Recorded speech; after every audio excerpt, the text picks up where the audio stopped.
আফসোস আমার এই প্রিয় মাতৃভূমিতে এমন এক সময় গেছে মুখে দাঁড়িয়ে রাখলে কোনো ছাত্র ভালো সাবজেক্টে চান্স পায় নাই। মুখে দাঁড়িয়ে আছে কোনো অফিসার, অথবা পাঞ্জাবি পায়জামা গায়ে দেয়, অথবা মাথায় টুপি রাখে, তার প্রমোশন হয় নাই। মাদ্রাসায় পড়েছে, ব্যাকগ্রাউন্ডে যদি তাকে যে মাদ্রাসা থেকে আলেম পাস, তারপর ঢাকা বিশ্ববিদ্যালয় থেকে অনার্স এনে, তাকে জয়েন্ট সেক্রেটারি থেকে বিদায়। আমার এক বন্ধু, আমরা একসাথে মাদ্রাসায় পড়েছি, আমার একটু জুনিয়র, তো জয়েন্ট সেক্রেটারি থেকে তারা বিদায় কেন? তার সার্টিফিকেটে একটা মাদ্রাসার সার্টিফিকেট ছিল। পরে আমরা এদিন সরকারিভাবে তাকে এডিশনাল সেক্রেটারি করে সম্মান জানিয়েছি। ও আমারে বলছে, আমার দেখা করতে আসছে, বললো তো আমার বন্ধুরা তো সচিব হয়ে গেছে। একটা কোয়াইট ডিসক্রিমিনেশন। একটা সুন্দর রাষ্ট্রে, বহুমাত্রিক একটা রাষ্ট্রে এই বৈষম্য চলতে পারে না। হোক না, একটা হিন্দু ছাত্র যদি বইতে পড়ে আসে, একজন ব্রাহ্মণ স্টুডেন্ট যদি, একজন বৌদ্ধ স্টুডেন্ট যদি তার ওই গৌরী পোশাক পরে, তার ভিক্ষুর পোশাক পরে যদি ইন্টারভিউ দিতে আসে, তার যদি কোয়ালিটি থাকে, আমরা কেন তাকে বাদ দেব? যারা বাদ দিতে চায় তারা সাম্প্রদায়িক।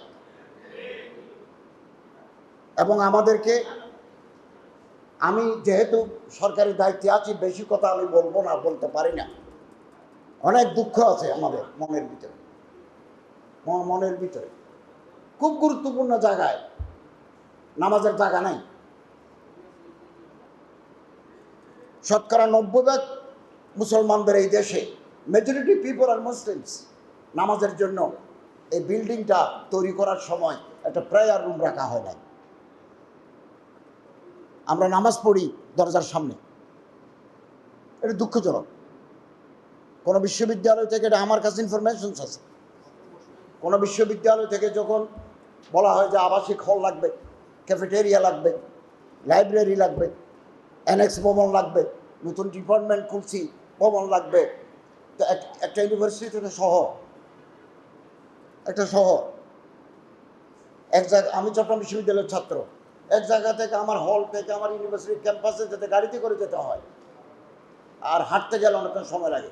তো ওখানে মসজিদ লাগবে, তো এটা যখন এখানে পাঠায়, মসজিদটা প্রথম কাটিয়ে দেয়।